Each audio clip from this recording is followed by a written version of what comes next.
What's up mga tol? Another unboxing ulit tayo bago ko na-score. Tingnan natin. Air Jordan Legacy 312.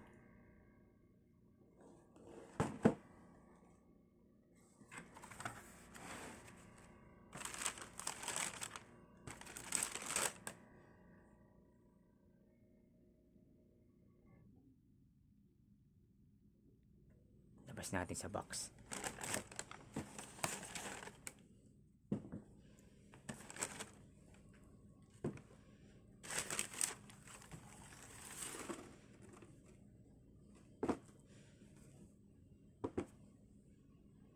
So, konting trivia lang about this shoe.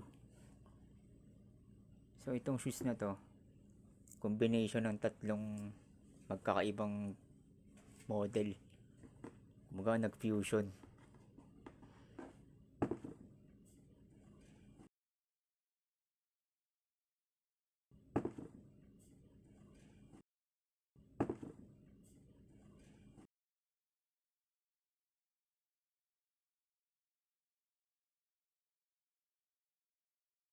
Isa-isayin natin kung ano yung mga model na to.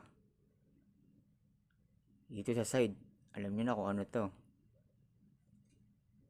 Air Jordan Classic logo niya.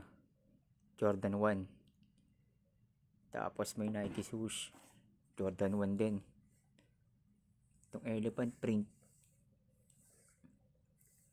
Galing sa Jordan 3. Pati itong midsole niya. Tsaka yung back tab. Jordan 3 din.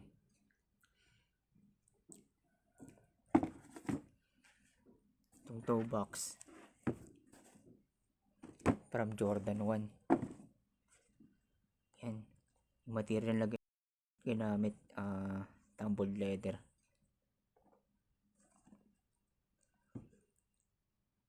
Ano pa ba? Ito nakikita yung strap dito. Galing to sa Nike Air Alpha Force Low na model. So ito yung nasa lace hole ng Jordan 1. So ginawa nilang pasokan ng strap.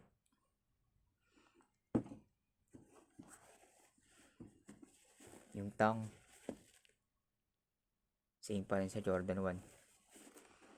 Kagandahan dito yung sock liner nya. Parang medyas talaga. Yan.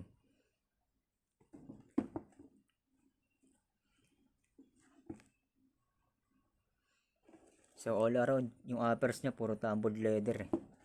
Quality. Ito parang lizard type yung swoosh nya.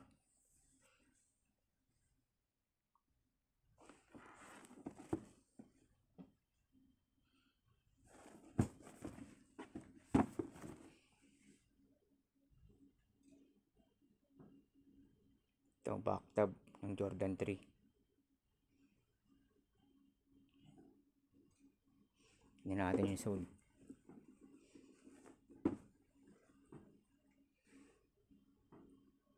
Yan. Jordan 3. Ang colorway nito.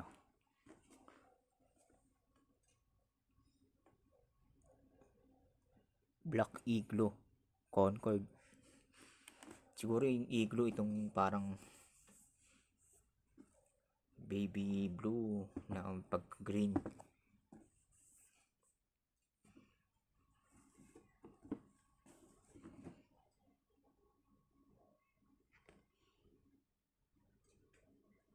So na-score ko lang siya ng 3-1.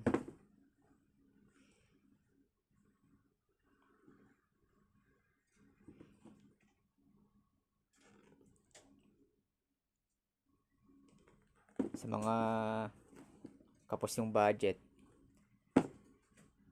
parang mas applicable katulad ko. Kasi tatlong pair na agad yung masusuot mo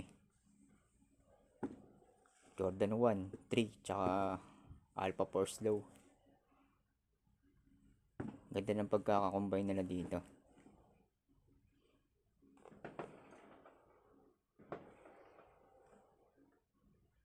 Diba? Isang suotan, tatlong model agad.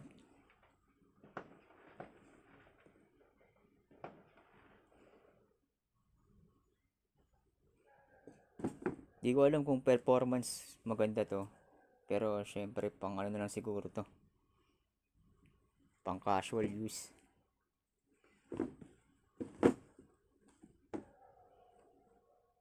So yun mga tol, wala namang masyadong ano. Sobrang special dito sa pair na to. Pero okay talaga siya pang ano, pang forma.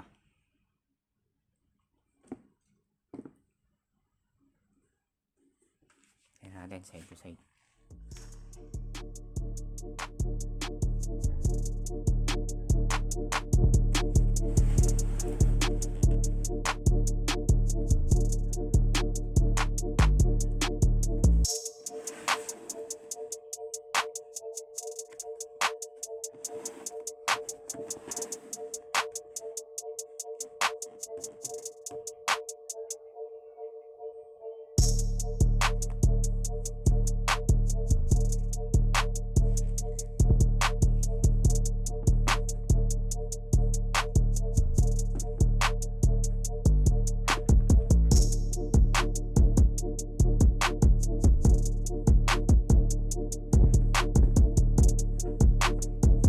So, dito na lang mga tol. Salamat. I'm out.